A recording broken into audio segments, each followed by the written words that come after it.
Hello everyone, आप सभी का स्वागत है विजडम के इस ऑनलाइन प्लेटफॉर्म के ऊपर। मैं नितिन शर्मा आप सभी का स्वागत करता हूं और अभिनंदन करता हूं। Very very good evening to all. कैसे हो मेरे दथुरो, रसगुल्लो, मेरे गुलाब के जामुनों।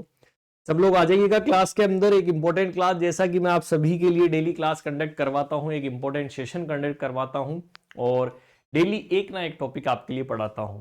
लेकिन तुम लोग लाइक नहीं करते हो क्लास को, कमेंट नहीं करते हैं कि सर कैसी लगी हमें क्लास, मुझे कैसे मोटिवेशन आएगा। अरे आप जब मोटिवेशन दोगे तभी तो मोटिवेशन मिलेगा। यस या नो? तो ऐसे ही मजेदार वीडियो आपको यदि देखने हैं तो मुझे तो मोटिवेशन दो, ताकि मैं डेली आपके लिए कुछ ना कुछ प्रिपेयर करूं। ओके, तो देखते हैं आज की क्लास के अंदर कौन कौन मोटिवेशन देता है। तो बात करते हैं कि सर ये हमें क्या दिखा रहे हो, ये बच्चा किसका है, सर ये क्या कर रहे हैं। निडल हमने इंसर्ट कर रखी है। देखिएगा, ऑप्स जब आप ओबीजी पढ़ते हैं तो वहां पर एक जो है टेस्ट आता है एमनियोसेंटेसिस। कौन सा टेस्ट आता है? एमनियोसेंटेसिस। यानी कि यदि आपको अर्ली प्रेगनेंसी के अंदर कोई भी इन्वेस्टिगेशन करना है कि सर एमनियोसेंटेसिस जो किया जाता है वो कब हम करते हैं, वो किया जाता है अर्ली प्रेगनेंसी इन्वेस्टिगेशन। कब किया जाता है? अर्ली प्रेगनेंसी इन्वेस्टिगेशन के लिए। मतलब कि जब यहां पर प्रेगनेंसी थी और प्रेगनेंसी के अंदर कोई कॉम्प्लिकेशन चेक करनी है, तो अर्ली प्रेगनेंसी इन्वेस्टिगेशन के अंदर सबसे पहला टेस्ट हम कौन सा करते हैं? Amniocentesis test. चलेगा कि सर ये एमनियोसेंटेसिस जो अर्ली प्रेगनेंसी के अंदर टेस्ट किए जाते हैं, ये इन्वेजिव होते हैं या नॉन इन्वेजिव।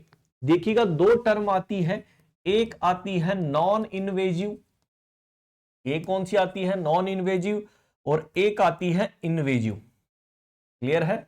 इन्वेजिव मेथड, और एक आता है नॉन इन्वेजिव मेथड। कि सर नॉन इन्वेजिव का मतलब क्या है?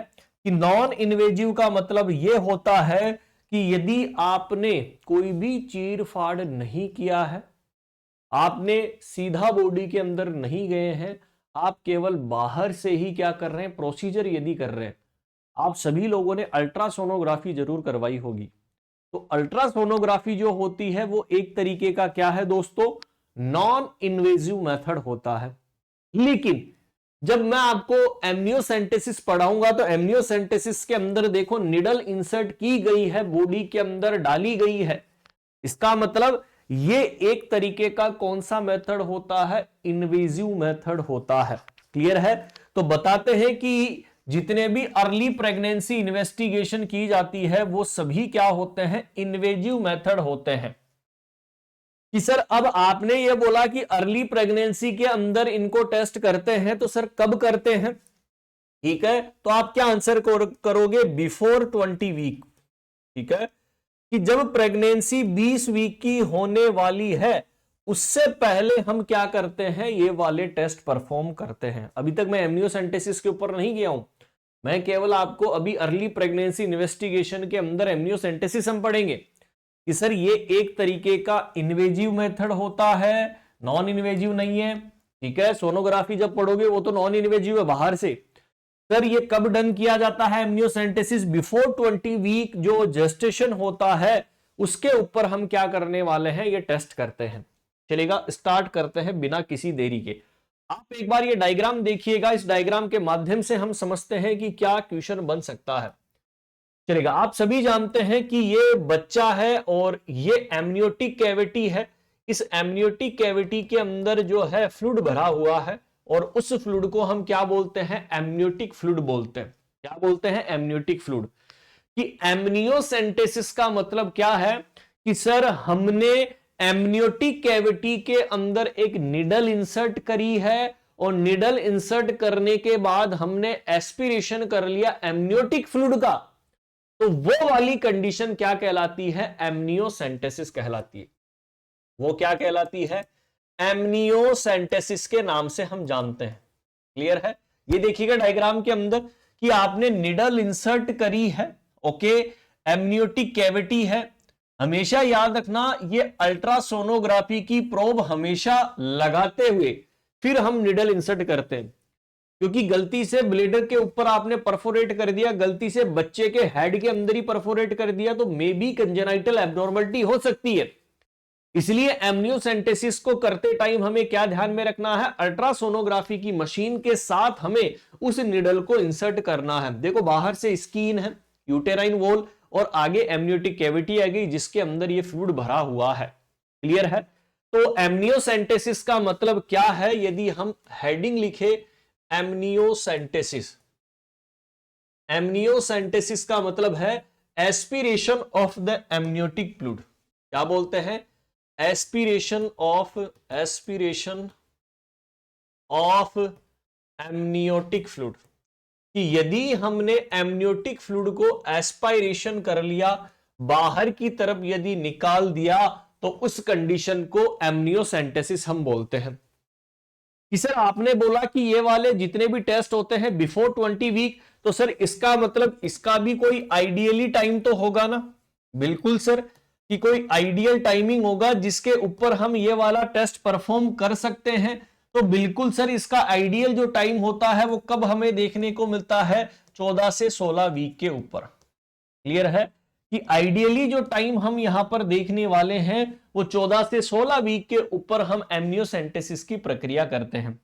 लेकिन आपको पूछ ले कि मेरे तो जल्दी है, खुजली चलती है, लेकिन मुझे तो जल्दी से अर्ली यदि इन्वेस्टिगेशन करना है, या मैं बोलूं अर्ली एमनियोसेंटेसिस, क्या इस टाइम से पहले भी हम कर सकते हैं? तो बिल्कुल आप कर सकते हैं। अर्ली एमनियोसेंटेसिस आप उसे बोलने वाले हैं। और कब करोगे? 2 वीक पहले चेप देना दोस्तों। 12 से 14 वीक के ऊपर हम अर्ली पहले कर सकते हैं। कि सर हम इसके अंदर किस चीज का डायग्नोस करेंगे? जो हमने यहां पर जो फ्लूइड लिया है उसमें हम क्या चीज चेक करेंगे? अरे क्या डायग्नोस करोगे? ठीक है, हेडिंग क्या होगी, उसके अंदर आप क्या चीज चेक करने वाले हैं या डायग्नोस करोगे? क्या चीज देखोगे? कि सर हमने जो फ्लूइड लिया है उस फ्लूइड के अंदर क्या पढ़ेंगे? कि सर सेल कौन सी है, कि सर उसके अंदर डीऑक्सीराइबो न्यूक्लिक एसिड जिसे क्या बोलते हैं, डीएनए के नाम से हम जानते हैं। सर क्रोमोजोम को क्या बोलते हैं दोस्तों? गुणसूत्र। हिंदी के अंदर क्या बोलते हैं? गुणसूत्र। की क्रोमोजोम भी हम क्या कर सकते हैं, यहां से देख सकते हैं कि कौन कौन से क्रोमोजोम हमें देखने को मिलते हैं। वेरी इंपॉर्टेंट, बच्चे का सेक्स का भी पता कर सकते हैं। ये देखो, अरे तुम लोग यही तो चाहते थे कि हम अपने बच्चे को देख ले कि बच्चा कौन सा है, मेल है या फीमेल है। इसका मतलब सेक्स का आइडेंटिफिकेशन हो सकता है, चलेगा। आपने लंग्स की मैच्योरिटी यदि चेक करनी है, अरे लेसिथिन और स्पिंगोमाइलिन आप सभी लोगों ने पढ़ा होगा, एलएस रेशियो, तो वो क्या बताता है? लंग्स की मैच्योरिटी को बताता है। तो इसका मतलब लंग्स की मैच्योरिटी को भी हम यहां पर चेक कर सकते हैं। तो बोलते हैं एमनियोसेंटेसिस के अंदर हम ये चीजें जो है आइडेंटिफिकेशन कर सकते हैं। बोलो यस या नो। सिंपल और साधारण सा क्वेश्चन बनता है एग्जाम के अंदर। ये नॉर्मल चीजें हैं जो हम डायग्नोस करते हैं। लेकिन सर हम तो हमेशा ही कीड़े वाले आदमी हैं, और कीड़ा क्या चलता है कि सर यदि हमें कोई चीज एबनॉर्मल फाइंडिंग करनी हो, एबनॉर्मल कब आता है कि कोई ना कोई बीमारी आपको क्या करनी है, लगानी है। एबनॉर्मल फाइंडिंग की बात करते हैं दोस्तों कि सर एबनॉर्मल फाइंडिंग हमें कौन कौन सी देखने को मिल सकती है जब हमने एमनियोसेंटेसिस करा। तो सर यहां पर क्या चीज, यहां पर बोलता है जो एसिटाइल कोलिन एस्ट्रेज होता है वो इंडिकेट करता है एंटीडी को। एसिटाइल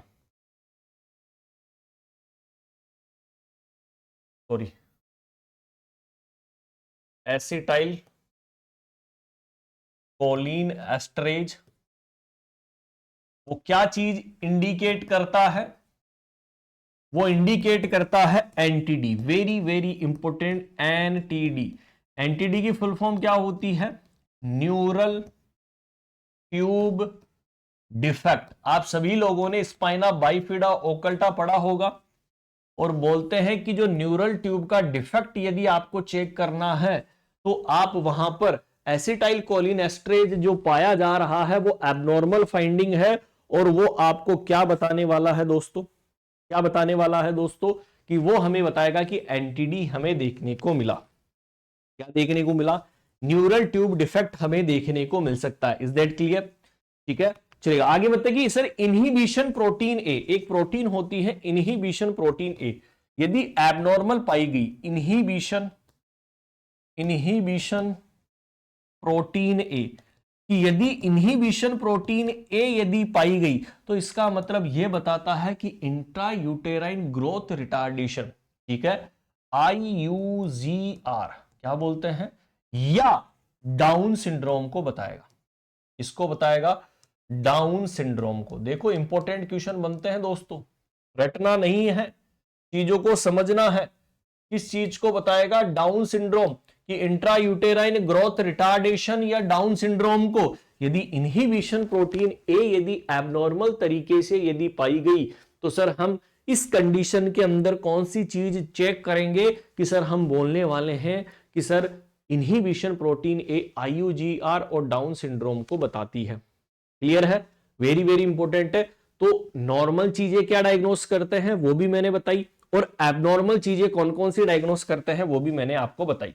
चलेगा, नेक्स्ट लिखते हैं कि सर जब हम यहां पर निडल की साइज यदि हमें पूछी जाए,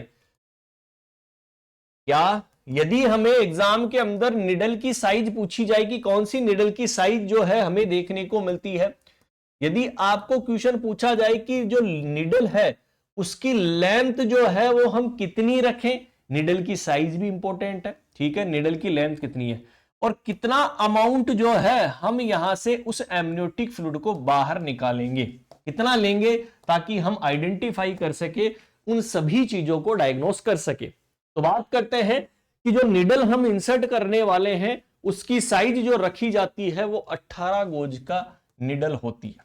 क्या होती है? जी का मतलब 18 गोज। अच्छा, जो लेंथ है वो ज्यादा रहेगी, अरे कितनी, कम से कम 4 सेंटीमीटर की लेंथ होना चाहिए। कितना अमाउंट आप लेते हैं? आप बोलोगे 30 ml तक हम एमनियोटिक फ्लूइड का क्या करने वाले हैं, कलेक्शन करने वाले हैं।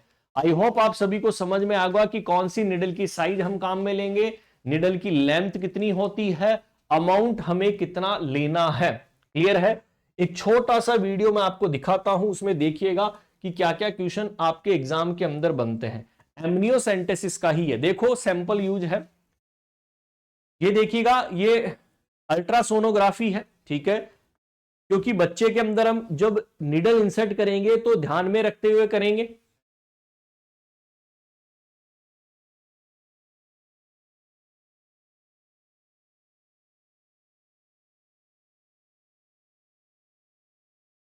ये बच्चा है एमनियोटिक कैविटी के अंदर, कहां पर है कि बच्चे के अंदर कोई बर्थ डिफेक्ट तो नहीं है, कोई जेनेटिक डिसऑर्डर तो नहीं है, ठीक है, तो इसलिए हम वहां पर वो टेस्ट करने वाले हैं। ठीक है, एमनियोसेंटेसिस का आइडियली टाइम मैंने आपको बता दिया है।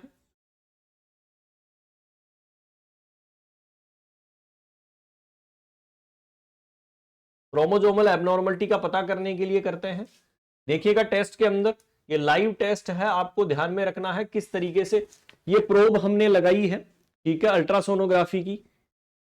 और ये देखिएगा बच्चे को इस तरीके से, ये बच्चा जो है एमनियोटिक फ्लूइड है जो भरा हुआ है एमनियोटिक कैविटी के अंदर।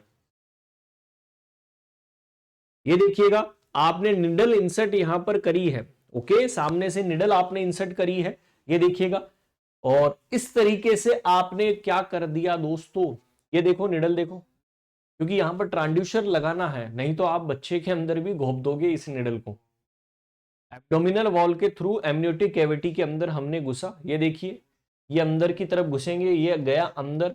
अब हम यहां से एस्पिरेट कर लेते हैं 30 ml तक, इतना 30 ml तक हम यहां से एस्पिरेट कर लेंगे और बैंडेज हम वहां पर लगा देंगे एस्पिरेशन करने के बाद। ठीक है, क्लियर है? तो अल्ट्रासोनोग्राफी इसलिए साथ करते हैं क्योंकि हमें बच्चे की हार्ट बीट भी तो चेक करते रहनी है ना, तो वो वाली चीज यहां पर इंपॉर्टेंट हो जाती है। आई होप आप सभी को समझ में आ गया होगा किस तरीके से एमनियोसेंटेसिस टेस्ट हम परफॉर्म करते हैं। और यदि आपको अच्छा लगा है तो कमेंट बॉक्स के अंदर जरूर बताएगा कि कैसी लगी क्लास। डेली आपको इसी तरीके के छोटे छोटे टॉपिक्स आपको पढ़ाए जाएंगे और सिलेक्शन इसी बार लेंगे और दमदार तरीके से लेंगे। कमेंट बॉक्स के अंदर बताना कैसी लगी class. Thank you so much, bye bye and take care, bye bye.